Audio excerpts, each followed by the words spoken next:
Hello everyone, welcome again. Thank you so much watching my video.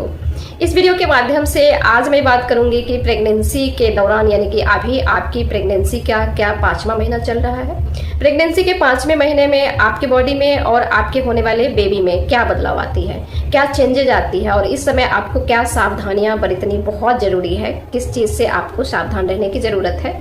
तो चलिए सबसे पहले हम बात करेंगे कि अगर आपकी प्रेगनेंसी के 5वां महीना चल रही है या 5वां महीना खत्म होने वाली है तो इस समय आपके बॉडी में यानी कि मदर के बॉडी में क्या क्या चेंजेज आएंगे। सबसे पहला चेंजेस है कि आपका जो इस 4 महीने से बेबी बम्प नहीं दिख रहा था, अब आपके पेट का साइज थोड़ा बड़ा होना शुरू हो जाएगा, क्योंकि बच्चे के साइज में बदलाव आएंगे। बच्चे के साइज में जैसे ही बदलाव आएंगे तो आपके यूट्रस का जो साइज है उसमें भी बदलाव आएगा। और जब यूट्रस के साइज में बदलाव आएंगे तो स्वाभाविक बात है कि आपके जो पेट का साइज है अब वो दिखना शुरू हो जाएगा, यानी कि अब आपका इतना थोड़ा सा बेबी बम्प दिखेगा कि आप लगोगे कि आपकी प्रेगनेंसी चल रही है।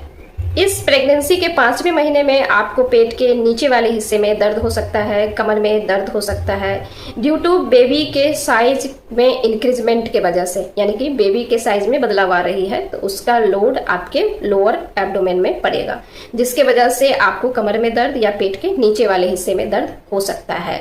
अगर आपकी अभी 5वां महीना प्रेगनेंसी की चल रही है तो इससे पहले आपको बेबी का मूवमेंट नहीं समझ में आ रहा होगा, यानी कि आप बच्चे का हलचल नहीं समझ पा रहे होंगे, लेकिन अब आपको थोड़ा थोड़ा बेबी का हलचल समझ में आना शुरू हो जाएगा।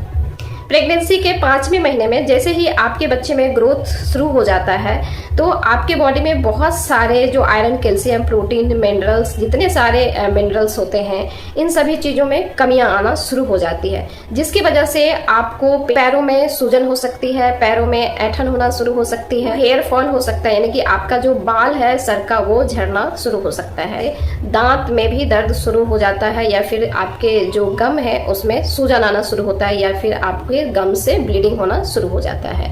प्रेगनेंसी के इस 5वें महीने में एक बहुत ही इम्पोर्टेंट बदलाव है कि इस समय आपकी याददाश्त थोड़ी कम हो जाती है, यानी कि आप छोटी छोटी बातों को भूलने लगते हैं। ये थोड़े टाइम के लिए होता है, आप इस चीज के लिए बिल्कुल भी ना घबराएं, फिर ये दोबारा ठीक भी हो जाता है। इस 5वें महीने में एस्ट्रोजन के बढ़ने से, यानी कि एस्ट्रोजन जो हार्मोन है उनके बढ़ने से आपका व्हाइट डिस्चार्ज जो होता है वो बहुत ज्यादा होने लगता है। प्रेगनेंसी के 5वें महीने में आपके बेबी का ग्रोथ हो रहा है, आपकी वेट बढ़ रही है, जिसके वजह से आपके ब्लड सर्कुलेशन काफी फास्ट होता है और कई बार आपको ब्रेथलेसनेस भी होती है, यानी कि सांस लेने की समस्याएं होने लगती है, यानी कि आपको सांस लेने में प्रॉब्लम होने लगती है।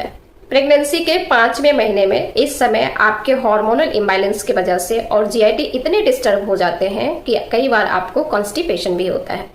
तो चलिए अब हम समझने का कोशिश करते हैं कि इस प्रेगनेंसी के 5वें महीने तक में आपके बेबी में क्या बदलाव आएगा। आपको समझना है कि इस 5वें महीने तक में आपकी बेबी कंप्लीट रूप से अब बन चुके हैं, यानी कि उनके हाथ, पैर, फिंगर्स, आईज, नोज, ईयर, सारा कुछ, लिप, सारा कुछ बन चुका है। इवन हेयर भी बनना शुरू हो चुका है। इस समय आपके बच्चे, आपके बेबी सुन भी सकते हैं, यानी कि आप बच्चे से आप बात भी कर सकते हैं। आप अपने बच्चे को अच्छा म्यूजिक, पॉजिटिव चीज सुना सकते हैं।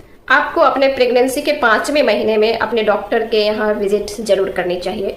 इस समय आपके बेबी की जो बनावट है पूर्ण रूप से कंप्लीट हो चुकी होती है और आपके डॉक्टर इस समय लेवल 2 स्कैन जो आता है कॉन्जेनाइटल एनोमेलीज वाली वो कराएंगे, जिसमें आपके बच्चे में इंटरनल ऑर्गन और एक्सटर्नल जो बनावट है उसमें कोई एबनॉर्मलिटी तो नहीं है, ये जानना बहुत जरूरी है। तो आप विजिट जरूर करें और आपके डॉक्टर ये वाली सोनोग्राफी जरूर कराएंगे। प्रेगनेंसी के इस समय आपको बैलेंस डाइट लेने की बहुत जरूरत है। इस समय जैसे जैसे बच्चे की ग्रोथ हो रही होती है, आपकी वजन बढ़ रही होती है, तो आपके बॉडी में जितने भी iron, calcium, protein, minerals, multivitamin जो कुछ भी होते हैं वो सभी चीजों की कमियां होती है। तो इस समय आप बैलेंस डाइट लेके इन सभी चीजें कमियों को दूर कर सकते हैं और आपके डॉक्टर जो न्यूट्रिशन के लिए जो मेडिकेशन करते हैं आप उसको जरूर लेते रहें। प्रेगनेंसी के इस 5वें महीने में आप जंक फूड बिल्कुल भी ना खाएं, आप बाहरी खाना बिल्कुल भी ना खाएं, आप घर का खाना खाएं, बैलेंस डाइट खाएं और कभी भी ऑयली, बहुत ज्यादा तेल मसाला वाली खाना नहीं खाएं। इस समय आपको चाय, कॉफी बिल्कुल नहीं पीनी चाहिए। अगर आप पीते हैं तो थोड़ा सा इसको कम करें। कोई भी इस प्रकार से बैड हैबिट है, यानी कि आप अल्कोहल ले रहे हैं या सिगरेट ले रहे हैं, तो इन सभी चीजों को बंद करें। इस समय अगर आपको यूरिन लगती है यानी कि पेशाब लगती है तो उसको रोक के नहीं रखनी है। जब भी आपको लगे तो आप यूरिन पास करने के लिए तुरंत जाएं। इस 5वें महीने से अब आपको उठना कैसे है, बैठना कैसे है, सोना कैसे है, इन सभी बातों का भी ख्याल रखने की बहुत जरूरत है। आप जब भी सोएं या तो लेफ्ट या राइट करवट होके सोएं। जब भी उठे तो एकाएक झट से आप एक झटका के साथ ना उठें, आराम से करवट होके उठें। बैठने की जो पोजीशन होती है आपकी सिटिंग पोजीशन अच्छे से कंफर्टेबल वाली चेयर पे होनी चाहिए।